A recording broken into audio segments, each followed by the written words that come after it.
नमस्कार, बुंदेलखंड न्यूज 24 में आप सभी का स्वागत है। बढ़ते हैं झांसी की कुछ खास खबरों की तरफ। कोतवाली थाना क्षेत्र अंतर्गत गोपाल मीखरा में गत दिवस फांसी पर लटकी मिली विवाहिता के मामले में ससुराल पक्ष द्वारा हत्या का मुकदमा दर्ज कराए जाने के बाद मायके पक्ष ने पलटवार किया है। पुलिस अफसरों से मुलाकात कर मायके पक्ष ने अवगत कराया कि मृतका तरन्नुम अपने पति आसिफ पर घर से अलग रहने के लिए दबाव डालती थी। आसिफ घर से अलग होने के लिए तैयार नहीं था।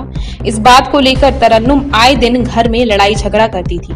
घटना वाले दिन भी उसने आसिफ से घर से अलग होने की बात कही, लेकिन आसिफ ने मना कर दिया। इस बात को लेकर उसने फिर झगड़ा किया। झगड़े से बचने के लिए आसिफ अपनी बहन सबीना के यहाँ चला गया, जबकि तरन्नुम की सास रईसा छत पर चली गई। थोड़ी देर बाद जब आसिफ घर लौटकर आया और ऊपर वाले कमरे में गया तो दरवाजा अंदर से बंद था।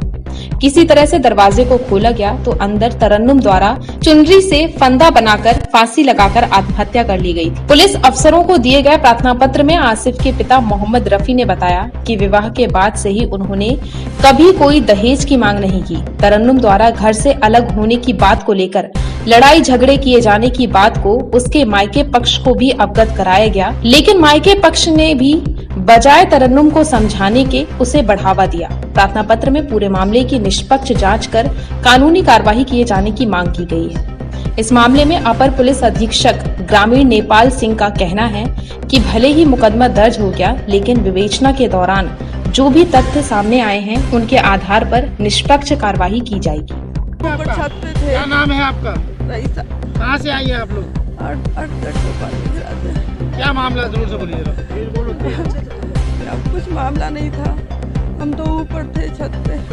मुझे बच्ची आई हमारी दादी मम्मी ने किवाड़ लगा लिए।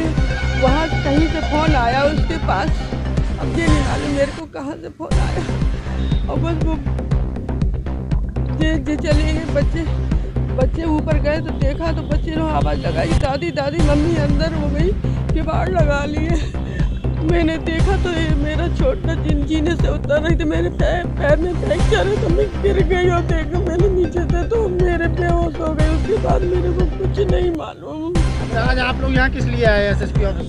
इसलिए आए कि भाई देखो हमारा आदमी 75-76 साल का है और मैं 72 साल की हूँ और दोनों इधर मेरा एक ही बेटा है, वही कमाने वाला है, वही करने वाला है। अगर वो हम कहाँ से करेंगे, क्या करेंगे, हम कैसे खाएंगे, बच्ची को कैसे पालेंगे?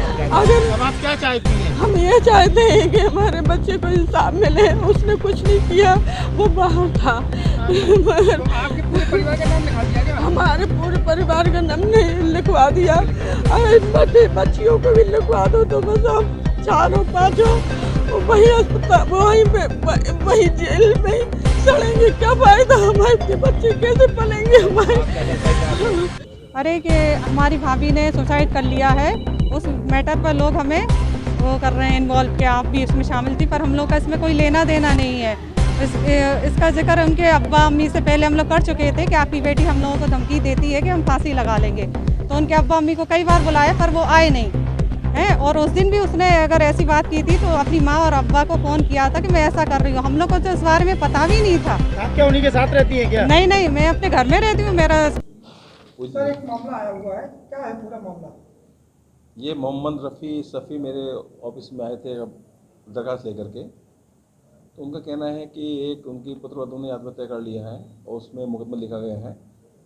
उनका कहना था कि इसमें नामजदगी गलत है, लेकिन हमने बताया कि मुकदमा लिखा है ठीक है, लेकिन विवेचना निष्पक्ष होगी, साक्ष्य आधार पे होगी, जो सही है वो कार्रवाई होगी। मुकदमा सर 302 में बताया है, आज जो भी है उसमें विवेचना में जो भी सही तथ्य हैं साक्ष्य होगा उस पर कार्रवाई की जाएगी।